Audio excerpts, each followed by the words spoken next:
Bismillahirrahmanirrahim. Today's topic of discussion is antigen antibody reaction immunology. तो आज से हम वीडियोस को बोर्ड के ऊपर शिफ्ट कर रहे हैं, वाइट बोर्ड के ऊपर, और इस पर बहुत ज़्यादा मेहनत लगी है, पैसा भी बहुत ज़्यादा लगा है। तो आपने क्या करना है, आपने चैनल को सब्सक्राइब करना है, वीडियो को ज़रूर लाइक करना है। अब आइंदा से सारी वीडियोस इसी बोर्ड पे आया करेगी।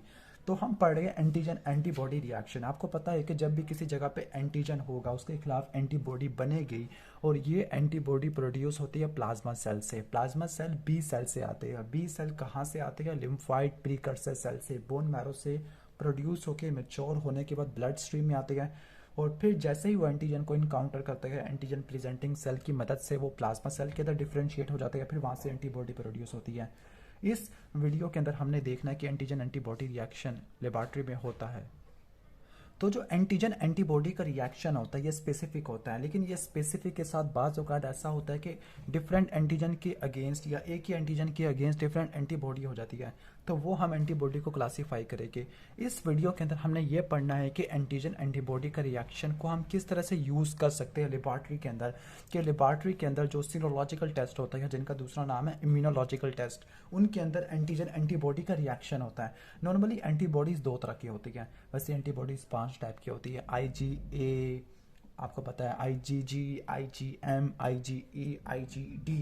लेकिन यहाँ पर on the basis of their interaction with antigen इनको दो में डिवाइड करते हैं, मोनोक्लोनल और पॉलीक्लोनल।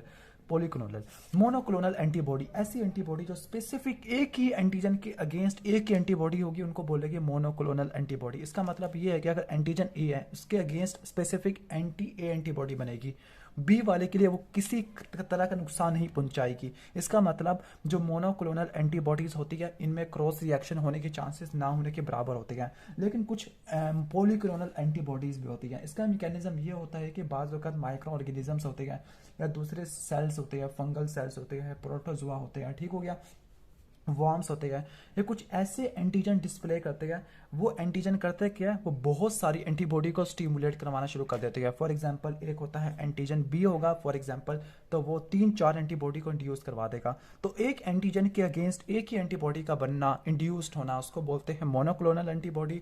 और एक ही एंटीजन के अगेंस्ट बहुत सारी एंटीबॉडी का बनना, तो उसको बोलते हैं पॉलीक्लोनल एंटीबॉडी। तो हाईली स्पेसिफिक होती है मोनोक्लोनल, और पॉलीक्लोनल नॉट स्पेसिफिक होती है।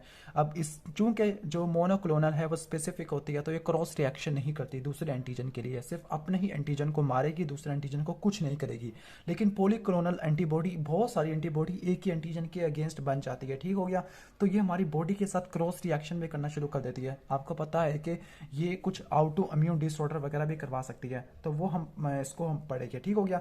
तो जो मोनोक्लोनल एंटीबॉडी है कि एक एंटीबॉडी क्या होती है, स्पेसिफिक होती है एक एंटीजन की, तो ये बेस बनता है सीरोलॉजिकल टेस्ट का या इम्यूनोलॉजिकल टेस्ट का। तो सीरोलॉजिकल टेस्ट या इम्यूनोलॉजिकल टेस्ट के अंदर आप क्या करते हो, एंटीजन एंटीबॉडी का रिएक्शन करवाते हो, और उससे आप क्या करते हो, 3 इंपॉर्टेंस है इसकी। लेकिन इसको पढ़ने से पहले आपको पता होना चाहिए कि सीरोलॉजिकल या इम्यूनोलॉजिकल टेस्ट करते गए तो उसके अंदर जो बेसिक इंपॉर्टेंट यूनिट होता है, जो रिजल्ट्स होते हैं, वो टाइटर के फॉर्म में होते हैं। अब टाइटर का मतलब क्या होता है, टाइटर को आपने समझना है। अब टाइटर को इस तरह से है कि सपोज हमारे पास हमने ये चेक करना है कि कितनी एंटीबॉडी इस गिवन पेशेंट के सैंपल के अंदर है, ठीक हो गया। तो हम क्या करेंगे, सपोज एक टेस्ट ट्यूब है, एक टेस्ट ट्यूब ड्रा कर लेते हैं, और इसके अंदर एंटीबॉडी या उस बंदे का स्पेसिमन है, ठीक है, स्पेसिमन, सपोज बंदे का स्पेसिमन है। हमने ये चेक करना है कि इस बंदे के अंदर कितनी एंटीबॉडी बनी है किसी स्पेसिफिक एंटीजन के लिए। तो हमारे पास एक सैंपल होगा या सीरम होगा, मेनली सीरम होता है, ठीक हो गया। अब उस सीरम के अंदर हमने ये चेक करना है कि कितनी एंटीबॉडीज है, तो हम क्या करेंगे, उस पर क्या डालेंगे, एंटीजन के अगेंस्ट एंटीबॉडी बनी हुई होती है, ठीक हो गया। और इस सोल्यूशन को डाइल्यूट करना शुरू कर देंगे, ठीक है, डाइल्यूट करना शुरू कर देंगे। डाइल्यूट किस तरह से करेंगे, हम नॉर्मल सेलाइन डालेंगे। सबसे पहले नॉर्मल सेलाइन हम एक बार नॉर्मल सेलाइन डालेंगे, फिर हम उसको डबल करते रहेंगे, double, triple, 4 time, 5 time, 6 time, और उस वक्त तक डालते रहेंगे जब तक एंटीबॉडी अपीयर होना बंद नहीं हो जाती। जब हमने सपोज 2 सोल्यूशन हमारे पास, एक ये सोल्यूशन है और एक ये सोल्यूशन है, ठीक हो गया। इसके अंदर हमने जब 200 टाइम डाइल्यूशन की है सेलाइन की, तब एंटीबॉडी डिसअपियर होगी। और इसके अंदर हमने 300 टाइम किया है, तब इसमें एंटीबॉडी क्या होगी, डिसअपियर हुई है। ठीक हो गया। तो जिसमें ज्यादा डाइल्यूशन करनी पड़ती है एंटीबॉडी को गायब करने के लिए, डिसअपियर करने के लिए, तो उसका मतलब क्या हुआ, उसके अंदर एंटीबॉडी ज्यादा है। तो टाइटर के अंदर आपने क्या याद रखना है कि जो एंटीबॉडीज होती है ना, ये डायरेक्टली प्रोपोर्शनल होती है नंबर ऑफ डाइल्यूशन के, और डाइल्यूशन आप सेलाइन से करते हो। ठीक हो गया। पहले आप एंटीजन डालते हो, फिर आप क्या करते हो, सेलाइन से डाइल्यूट करते हो। और जिसमें ज्यादा आपको डाइल्यूट करने की जरूरत पड़ती है, फॉर एग्जांपल अगर आप कहते हो कि एक नॉर्मल स्ट्रेंथ इतनी थी और इसको 300 टाइम ज्यादा डाइल्यूट करना पड़ा है, तब जाके एंटीबॉडी गायब होना शुरू हुई है, डिसअपियर हुई है। इसका मतलब क्या हुआ कि इसके अंदर एंटीबॉडी रिलेटिवली ज्यादा थी, ठीक है, एज कंपेयर टू 1/200। ठीक हो गया। एंटीबॉडी इसमें रिलेटिवली कम होगी। तो ये आता है नॉर्मल रिजल्ट, आता है किसका, टाइटर सॉल्यूशन का। ठीक हो गया, टाइटर का। थोड़ा सा मेरा पसीना आ गया तो हम इसको थोड़ा साफ कर लेते हैं। ओके, तो उम्मीद है कि आपको समझ आ गया होगा कि टाइटर होता क्या है। टाइटर क्या होता है, द हाईएस्ट डाइल्यूशन, जितनी ज्यादा डाइल्यूशन करनी पड़ती है किसी भी स्पेसिमेन की, ठीक हो गया, स्पेसिमेन की करनी पड़ती है, जो उसके बावजूद आपको फाइनली क्या एंड रिजल्ट, आपने एंटीबॉडी को गायब करना पड़ता है, या फिर भी आपको रिजल्ट देखने को मिल रहा है, तो उसका मतलब क्या हुआ, उसके अंदर एंटीबॉडी काफी ज्यादा है। ठीक हो गया। तो उसका मतलब क्या हुआ, इस वाले में 1/300 के अंदर ज्यादा एंटीबॉडीज होगी एज कम्पेयर टू 1/200। ठीक हो गया। मतलब इसमें एंटीबॉडी को गायब करने के लिए या स्टिल थोड़ा बहुत रिजल्ट देने के लिए आपको 200 गुना सैलाइन सोल्यूशन यूज करना पड़ा, उसके अंदर 300 टाइम। ठीक हो गया। तो इसको टाइटर का आपको कंसेप्ट आ गया होगा। अब सीरोलॉजिकल टेस्ट की इंपॉर्टेंस क्या होती है। सीरोलॉजिकल टेस्ट की 3 इंपॉर्टेंस होती है। पहला इंपॉर्टेंस डायग्नोसिस और दूसरा डिटर्मिनेशन। वैसे 2 होती है, मैंने इसको 3 में डिवाइड कर दिया। पहला डायग्नोसिस, दूसरा डिटर्मिनेशन।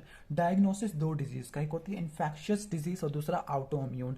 ऑटो इम्यून, हमारा इम्यून सिस्टम एंटीबॉडी खुद बैक फायर कर लेगा हमारे कंपोनेंट्स के अगेंस्ट। और इन्फेक्शियस डिजीज में कोई ना कोई माइक्रो ऑर्गेनिज्म होगा। बाज़ वक़्त ऐसा होता है कि आपने पढ़ा होगा लेबॉरेटरी डायग्नोसिस के अंदर कि किसी भी ऑर्गेनिज्म को लेबॉरेटरी डायग्नोसिस के अंदर डिटेक्ट करना है, तो सबसे पहले हम उसकी क्या करते हैं, ग्राम स्टेनिंग करते हैं। हम यहाँ पर लिख लेते हैं इसको। पहले हम क्या करते हैं, उसकी ग्राम स्टेनिंग, आई थिंक यहाँ पे जगह नहीं है तो हम यहाँ पे लिख लेते हैं। पहले हम क्या करते हैं, ग्राम स्टेनिंग करते हैं, फिर ग्राम के बाद आप कल्चर करते हो, ठीक है, फिर आप इसकी सीरोलॉजिकल टेस्ट करते हो। लेकिन बाज़ औक़ात ऐसा होता है कि किसी माइक्रो ऑर्गेनिज्म की, बहुत सारी माइक्रो ऑर्गेनिज्म की कल्चर करना बहुत ज़्यादा मुश्किल होता है। किसी की कल्चर हो नहीं सकती, जैसे साइफिलस है, हेपेटाइटिस ए है, हेपेटाइटिस बी है, हेपेटाइटिस सी है, कुछ ऐसी है जिनके अगर कल्चर करे तो बहुत ज़्यादा डेंजरस हो जाती है, जैसे रिकेट्सिया है, क्लाइमीडिया भी कह सकते हैं आप। किसी की कल्चर टेक्निक अवेलेबल ही नहीं होती। HIV की कोई कल्चर टेक्निक अवेलेबल नहीं है, एब्स्टीन बार वायरस की भी नहीं है, और किसी की है कल्चर टेक्निक लेकिन आपको हफ्ते, 2 हफ्ते, महीने लग जाते हैं ग्रो करने के लिए, तो वो काफ़ी ज़्यादा प्रोलॉन्ग कल्चर की वजह से हम सीरोलॉजिकल टेस्ट कर लेते हैं। ठीक हो गया। तो उसके लिए इसकी एग्जांपल है कि माइकोप्लाज्मा, अगर कल्चर टेक्निक अवेलेबल ही नहीं है तो वह HIV, एब्स्टीन बार वायरस है, और यहाँ पर रिकेट्सियल डिजीज, क्लैमिडिया है, जिनकी कल्चर करने से डेंजरस लेवल के ऊपर कंसंट्रेशन या माइक्रो ऑर्गेनिज्म देखने को मिल सकता है। इसमें साइफिलस, हेपेटाइटिस A, B, C आ जाते हैं। ठीक हो गया। अब कहते हैं कि यहाँ पर एक प्रॉब्लम इस अप्रोच में क्या है, कि एक प्रॉब्लम ये है कि जो एंटीबॉडीज का एक प्राइमरी रिस्पॉन्स होता है, एक सेकेंडरी रिस्पॉन्स होता है। सबसे पहले जो एंटीजन आता है ना, तो उसके अगेंस्ट जो एंटीबॉडी बनती है वो IgM बनती है, तो उसको 7 से लेकर 10 दिन तक लग जाते होते हैं। ठीक हो गया। 7 से लेकर 10 दिन तक लग जाते हैं। उस टाइम तक पेशेंट में भी शायद ठीक भी हो सकता है, रिकवर भी हो जाता है, और डायग्नोसिस करना फेवरेबल नहीं होता। ठीक हो गया। ओके। और इसके बाद सेकेंडरी रिस्पांस के अंदर आपको IgG रिस्पांस या IgG एंटीबॉडी देखने को मिलती है। तो पहला फायदा क्या हो गया, डायग्नोसिस ऑफ इन्फेक्शियस डिजीज। दूसरा आपने देखना है diagnosis of auto immune disorder.